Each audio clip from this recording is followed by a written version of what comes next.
Welcome to As I Live and Grieve, a podcast that tells the truth about how hard this is. We're glad you joined us today. We know how hard it is to lose someone you love and how well-intentioned friends and family try so hard to comfort us. We created this podcast to provide you with comfort, knowledge, and support. We are grief advocates, not professionals, not licensed therapists. We are you. Hi, everyone. Welcome back again to another episode of As I Live and Grieve. Thanks again for tuning in, for putting on your earbuds or whatever. Most of you, I think, are listening on a mobile device, and I don't know if that means that you're on the move, walking the dog, taking your kids to a sports activity or to dance, or maybe you're just crashing for the day in a tub of, bubbles. Oh, that sounds so soothing, doesn't it? Well, another great guest today before I start thinking about a tub full of bubbles. My guest today is Michael Hirshorne. You're going to love him. The conversation is to be great. And Kelly's also here with me. Hey, Kelly. Hey. All right. And Michael, thanks so much for joining us tonight. Well, thank you for having me, Kathy. It's a pleasure to be on your podcast. I'm looking forward to greeting your listeners and speaking a little bit about As I Live and Breathe. And I have so many questions that I know you can answer. I know we won't have time for all of them, but we'll get in what we can. So to get us started, would you just tell our listeners just a little bit about you? Who is Michael? I, of course, will tell our listeners that. Who is Michael? Well, Michael is a very varied and complicated individual who started off fairly mundane in a black and white world of accounting in my early 20s. It actually started in Wang Laboratories, which was at the time the computer big shot, kingpin, if you will. Yep. IBM and Wang were the big shots. And I just had graduated from the University of Delaware in the 80s. I'm dating myself a little bit, but I had graduated from there and I went into the wide world of computers. And from there, joined a telecommunications company and started with accounting and continued that path for many years, about 29, 30 years. Actually, exactly 30 years. On the 30th year, December 24th, 2018, I made the leap. And it was a very powerful leap, literally, into the unknown. I didn't have anything lined up, but I was going through a very, very, very stressful time. And that's a big understatement. Right. And I just had to get out. Previous to that, about 5 years, 10 years previous to that, I started discovering this world of spirituality and self-actualization. And it led me to a lot of different things. I had asked a lot of questions and I was getting answers in varied numbers of sources. And those answers were coming very quick. Mm-hmm. And it led me to writing and thinking and philosophizing and going into various forms of metaphysics and quantum mechanics and all these things I started studying. It was just flowing. Wow. And the energy was flowing. And part of that journey was exploring the world of metaphysics, so beyond the physical, right. Death being one of those things. And I had a number of experiences, personal experiences, that led me to explore even further, that were kind of, to a lot of people, like the woo-woo, like, whoa, come on, man, really? But no, I mean, that they really did. A number of experiences happened to me that just could not be explained in the world of the physical. Wow. I get tripped up so many times. We'll have people on, they'll talk about hypnosis. And of course, people have talked about Reiki and all of these modalities that can help. And I've tried a number of them. Mm-hmm. I always get stuck because I was raised with a scientific mind. Right. And I have never been able to make that connection between the scientific and the spiritual. I mean, okay. I know they're related, but because I'm so mired in the science, it's hard for me to experience the spiritual. Okay. So I don't know how many of our listeners feel that way, but if maybe you could at some point, as we're talking, shed a little bit of light on that, because when you start to talk about quantum mechanics and all that other thing, I think Sheldon Cooper on the Big Bang Theory, I think, all of this great stuff. And that's the stuff that's hard for me to get because I can't see it.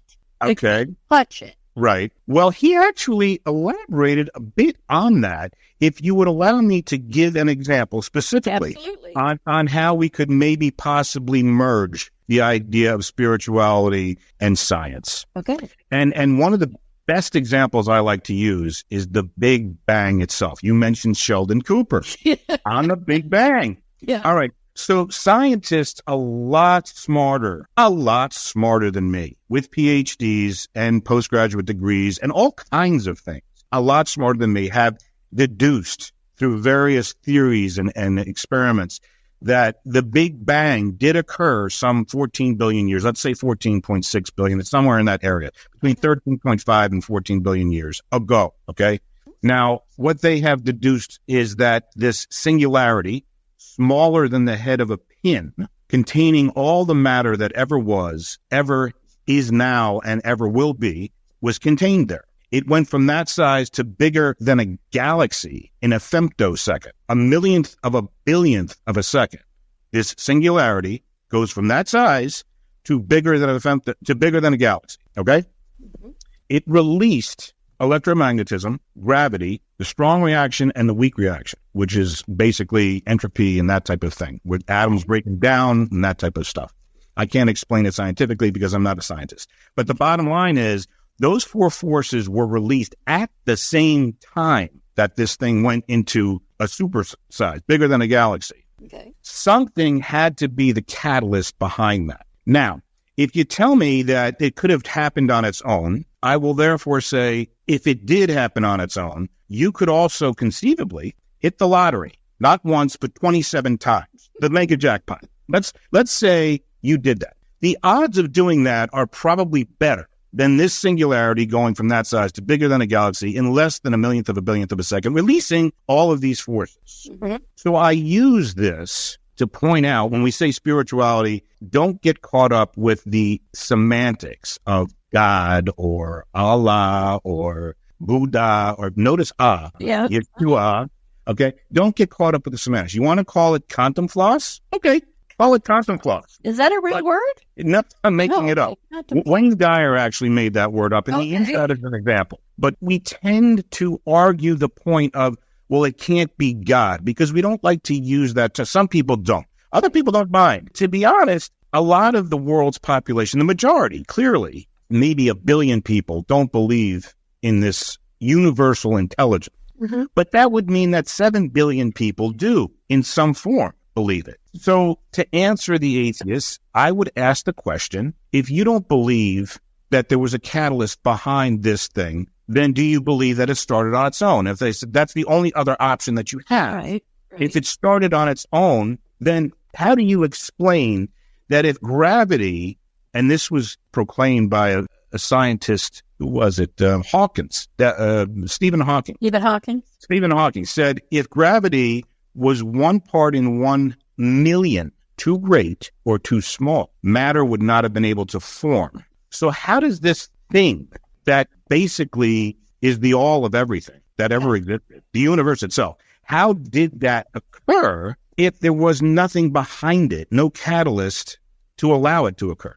Okay, so allow me. And I know somewhere on this planet, there's at least one listener going, what are they doing? You know, this is a podcast about grief. But the reason I mention it is because spirituality ties in so much to our grief. Mm-hmm. Because some of the things we want are things that you can't touch. That some of the things we want are things that other people don't or can't believe in. For example, communicating with our loved ones who are lost. Okay. Now, my scientific brain says, that's not possible, because when we die, we're gone. Well, where do we go? And there are so many theories, okay? So many theories. But I'm of the mind that you have to find a theory that you hear that makes sense to you. And you have to start out by accepting that theory. Okay. Because somebody like me is just not going to be able to prove it. Okay. So I will ask you, for the benefit of our listeners out there, to you, in your studies, your experience, what happens when we die? That's an excellent question. Now, In the book, Conversations with God, Neil Donald Walsh, the author of the book, asked God that question. And God's answer was, what do you think happens? And Neil says, I don't know. I'm asking you. He says, well, I'm asking you. What do you think happens? And he said, I really don't know. Please tell me. He said, nothing. You go right on living. You go right on living. What did that mean? The scientific explanation to that is this. If you believe Einstein, and I do, he said, energy can neither be created nor destroyed, but can only change form. In other words, it can transform, i.e., from this, whatever it is, to something else, okay?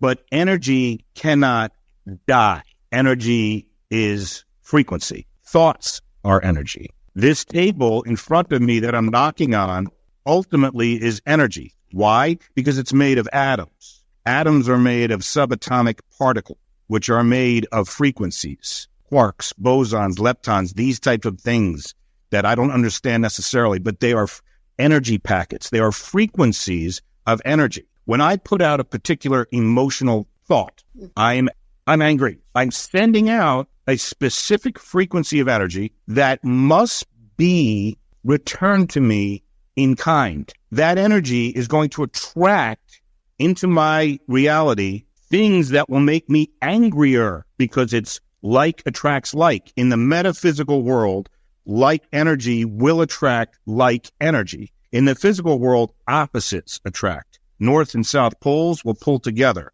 But in the metaphysical world, where everything is energy, like attracts like. Now, I knocked on this table and I said, this table is solid. But the reality of it is, it's made of energy. Energy is what? Not bounded, not solid, not anything but frequencies, packets of frequencies, higher frequencies, lower frequencies, but frequencies nevertheless. So if this table is made of atoms, and the atoms are made of electrons, neutrons, and protons, what are those things? Those are still physical particles of matter, but those things are made of subatomic particles, okay? The subatomic particles are nothing more than energy.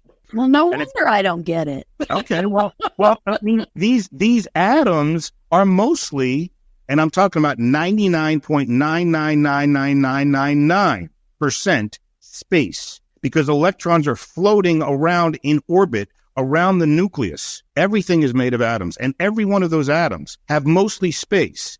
And that which is not space, the electrons, the neutrons, and the protons, is energy. So atoms are either energy or space, okay, which means this table is mostly space, and what it's not is energy. Now, when I push on the table, there's a force that pushes back against me that I, in my mind, says is solid. Right. The scientific explanation behind that, if I just stated that everything is energy, is that the electrons in the atoms of this table push back against the negative charge of the electrons in my hand. So it's like if you have two poles of a magnet and both poles are north poles. When you do this to the magnet and push both pieces together, it pulls apart. It pushes against each other. So that gives the feeling of solidness. Right. That's why this table feels solid. Now, if I bang my head against it, it's going to hurt. Sure. Because of the force of those the electrons with the negative charge against the tables of negative electrons. Yeah. It'll hurt. Plus the fact that I'm used to physical things because I'm in the physical dimension. So I have to play in my head by physical rules. Those are called memes. They're beliefs. I believe that the human being has a lifespan of between 70 and, say, 100, if you're lucky, years. But there were people that were living 120, 150, 200, 300, 500, if you believe the Bible. Many, many times more than we're living. They didn't have the same belief system that we have. Plus, the water was cleaner, the air was clear, everything. There was a lot of factors involved. But the bottom line was, there's a belief in our heads that that's the span of life that we get. If one person decided, I'm going to push 120, I'm going to make it to 122. You know, the record for lifespan, I think, is 122 or 123. Mm-hmm.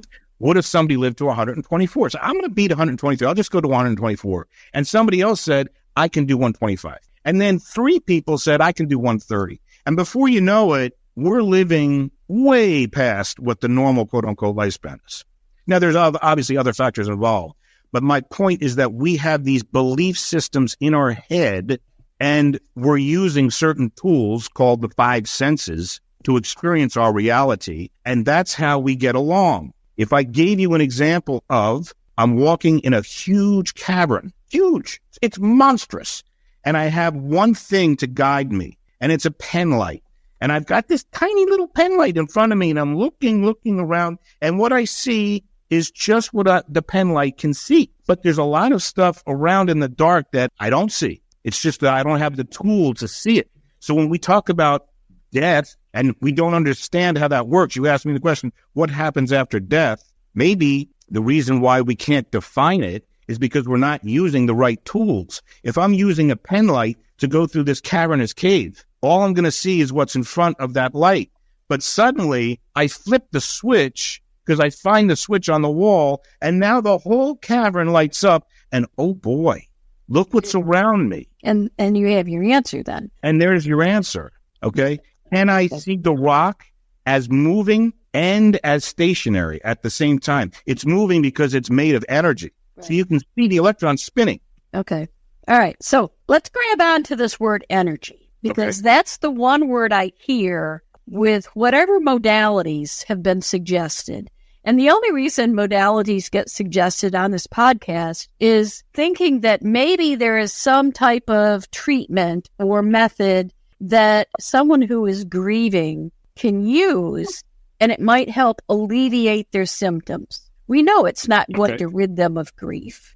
Most of us believe that we're going to grieve until the day we die, and since we don't really know what happens afterward, we may grieve beyond that too. Absolutely. So a lot of people that are grieving want to reach out and communicate with the people that have gone beyond. Some of them are looking for answers, what's waiting for me when I get there, and some of them just don't want to let go. So am I correct then that since it's all energy, whether it's here in this little bubble where I live or whether it's beyond, it is possible to connect with people who have, well, we've called it died, but they could be living elsewhere or existing elsewhere. Well, when you say existing elsewhere, we get into some really gray areas here. So where is elsewhere?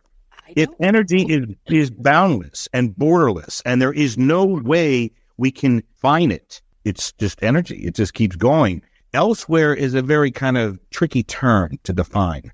Let me give you an example of, you made mention of how do you go through the grieving process, and what exactly do you do to contain this grief and to process it. So both my parents are gone. They're no longer in physical form. When my mother and father died, I was asking a lot of questions. I went through some grieving process, just like anybody else. I went through the grieving process. Specifically for my father, I remember walking along a path, and I was very down on myself. And in our tradition, and in Judaism, we believe very strongly that we get signs from the beyond when the person has reached the next level. All right. It's then some kind of physical sign. Something falls off the wall, whatever.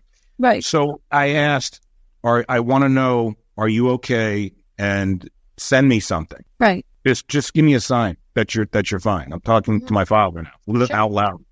So I'm walking along, and this bird out of nowhere flies over my left shoulder, flies into a tree, and starts flapping its wings like crazy, and squawking and squeaking all over the place. This is out of nowhere. Could that have been coincidental? Sure. But it was right after I asked the question. And right after that, I said out loud, remember this is out loud now, I don't want that sign. I want something way more powerful than that. I want to know. Show me. Let me feel it. I need to know you're okay. As I'm walking further along the path, I get this incredible feeling of, it was like a wind that wasn't there, and it went through my entire being. Wow. And the tears were rolling down my face, and I felt like my heart expanded 1,000 times. Now, that is not evidence that something is there that we may not necessarily understand, then you tell me what is evidence. Yeah. Yeah. Okay. Oh, absolutely. Absolutely. A lot of people use psychics. A lot of people use psychics. Psychics aren't necessarily any better or any worse than anybody else. But what they've done was they found a way to utilize the tools that everybody else has been given. Right. Maybe they have a little additional utilization skills, but they find a way to utilize that. Right. And there's a lot of questions asked. What am I meant to do? Everybody keeps saying, what's my purpose? What's why am I here? Ask out loud. Ask the question. You'll get an answer. It may not necessarily be communicated in English. That's one way that God can communicate. Right. But it's not the only way. Right. It also may not be the answer you want. It may not be the answer you want. But the fact is, you're going to get an answer. Now, be prepared to find that. If you're looking to the left, you may get it to the right. If you're looking up, it might come from down. So don't be averse to looking in various places and various areas. A magazine, a road sign, a license plate. I get numbers all the time, numerical numbers, supposedly from the beyond. I don't know, 55, 333, 77. And I look up what all these numbers mean. So it's a communication device that the angels, whatever, the people from beyond, they use to communicate with you. Okay. So simple question. Okay. Should people believe that there is a way to communicate with those who've gone beyond, or a way for those who've gone beyond to communicate with us, these signs? Is it with all of your background, your experience, your studies and everything, do you believe that it's possible? Well, from a personal belief, not only do I believe it's possible, I believe that anybody could pretty much do it, but they have to have in their mind that it's possible. Because when you add that little bit of doubt, what you're doing is you're taking I mentioned energy. You're taking that energy and that frequency and you're kind of cutting it. It's not going at full throttle. It's lessened. So the result that you're going to get from putting that out is just that. Less than perfect results, less than absolute results. Yeah. And so when you say, do I believe it? Yes, absolutely. Because I've had too many experiences that would negate the fact that this isn't possible. So therefore, I'll use another example. We talk about death, we're talking about death here and grieving. Now, I liken this to if you're standing next to the ocean and you take a glass and you dip that glass in the ocean, what do you have in the glass? You have something. Is it like ocean water? Does it kind of look like it, smell like it, is similar to ocean? No, it is ocean water. If I put that glass next to me on a rock or on a piece of sand, on the sand, it's other than the whole ocean. It feels weaker than. It feels separate from. It feels, it just doesn't feel like it's the ocean.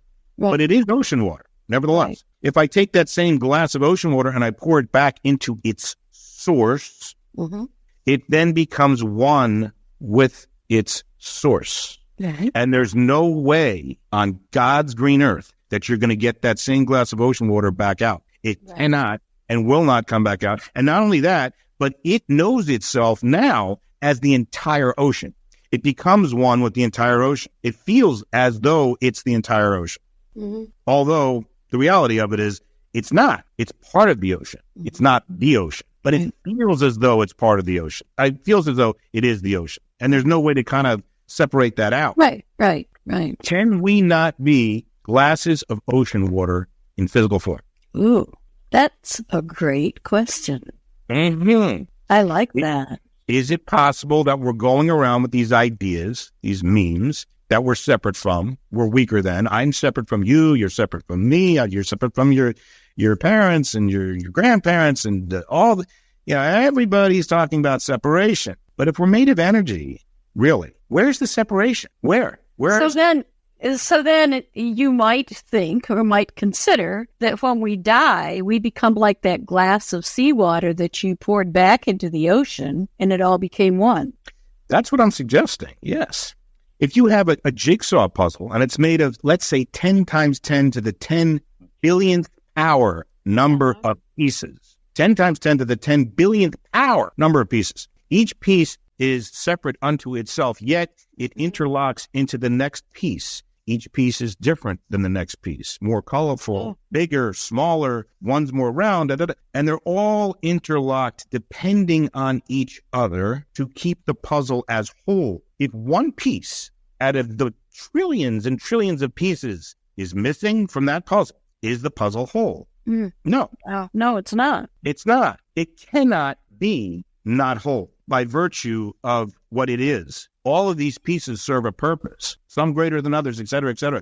But each piece depends on the next piece to become one with the whole. Wow. Well, I want to ponder that for a while. And it just so happens that our time is winding down enough so that while I'm pondering a bit, I'm going to turn you loose on the listeners. But here's what I want to suggest before then. There are times, I mentioned my own scientific brain, my skepticism, if you will, can get in the way of some things I've tried. However, having said that, there are other times that things have happened that as soon as they happen, I am convinced and I believe beyond a shadow of a doubt that that was a sign or a message from Tom, my late husband, from my mother, from my father, from whoever. So there are times that it's just there for me and I can't help but believe it. Yet I start to analyze it, and that's when I get tripped up. So I think what I'm going to have to do is just have more of an open mind and not worry so much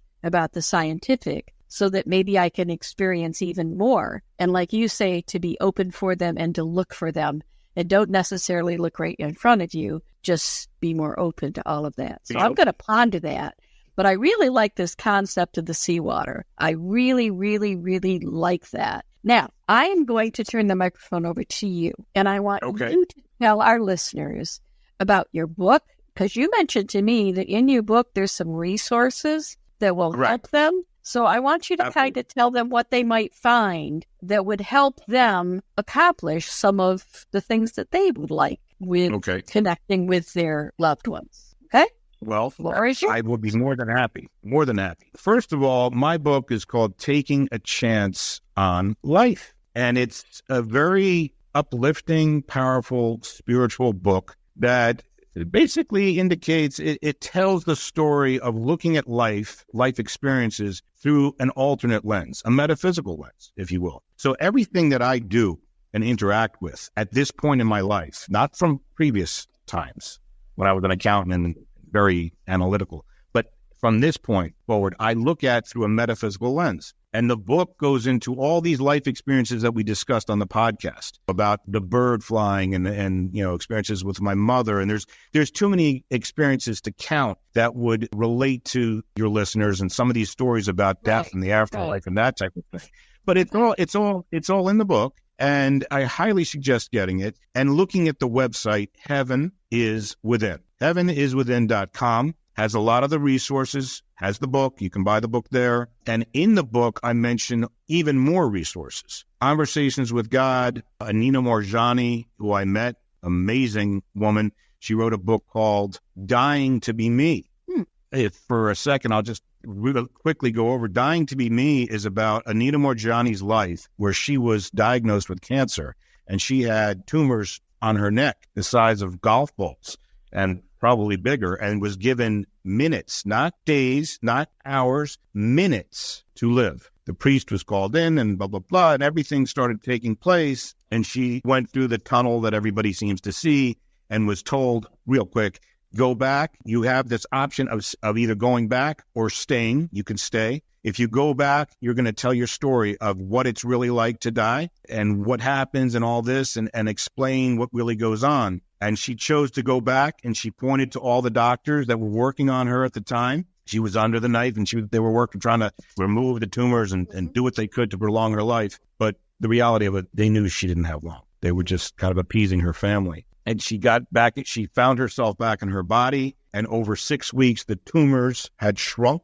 and she walked out of the hospital. Oh my gosh. She told this entire story in a book called Dying to Be Me. I met this young lady, so I know she's real because we hugged, and she's incredible. Wow. And that was one story. And there's many more, experiences that I had with various things. Another book besides Dying to Be Me and Taking a Chance on Life is 3 Magic words. Very powerful. You don't get to the 3 magic words until the very end of the book, the last page. But those 3 resources, my God, well, 4 if you include Conversations with God, very, very powerful stuff. Okay. And it explains a lot. Really, I think your listeners could get a lot from it. No, sounds like they could. Yeah, all of those. And Heaven is Within. Heaven is Within is the website, and Taking a Chance on Life will explain my personal experiences about this and my take on it, how I feel about how we can use the tools, not necessarily that we were given, but the tools that are present within us to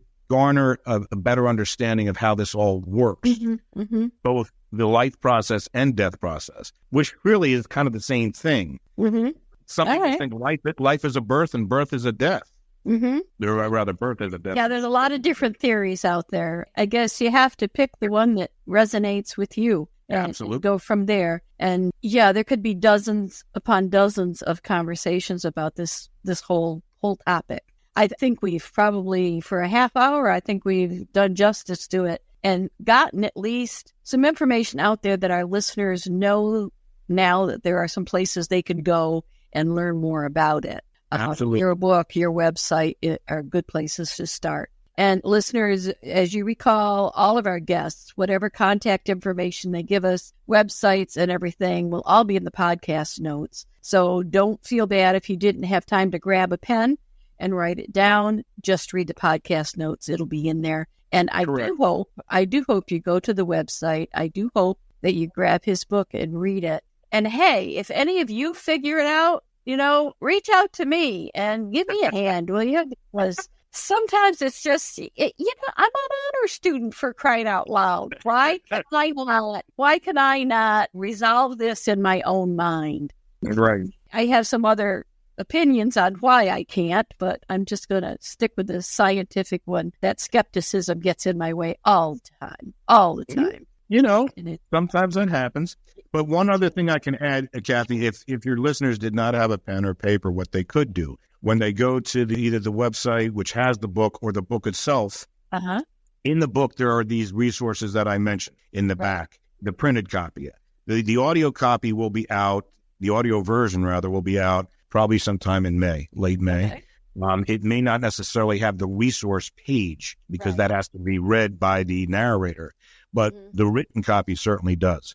And the ebook would have. The ebook is there as well. Okay. Sometimes audiobooks now are coming with downloadable PDFs with the resources in a PDF or something you can get. Because I know a lot of the reading I do is by audiobook while I'm in my car or something like that. Right. It's one of my favorite resources, my favorite places to do that. So, listeners, it is time now. We have to say farewell again. And I always hate this part of the podcast because I always get really into a conversation and a topic, and then I have to kind of wrap up. So, Michael, you have left me with a lot to think about, but I really, really love that seawater.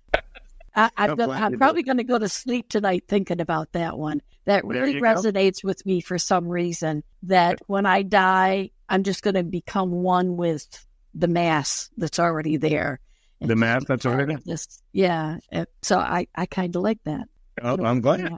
Well, what about the jigsaw puzzle? I mean, that's a good one, too. That's a good one, too. But the seawater, for me, the jigsaw puzzle, you can see the individual pieces if you look at it.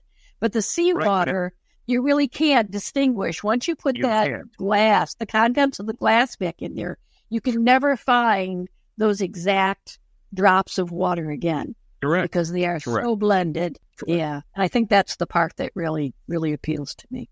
So I love conversations that make me think. So thank you so much for that. And thanks for taking your time. This may resonate well enough that I may have to have you back. I don't know.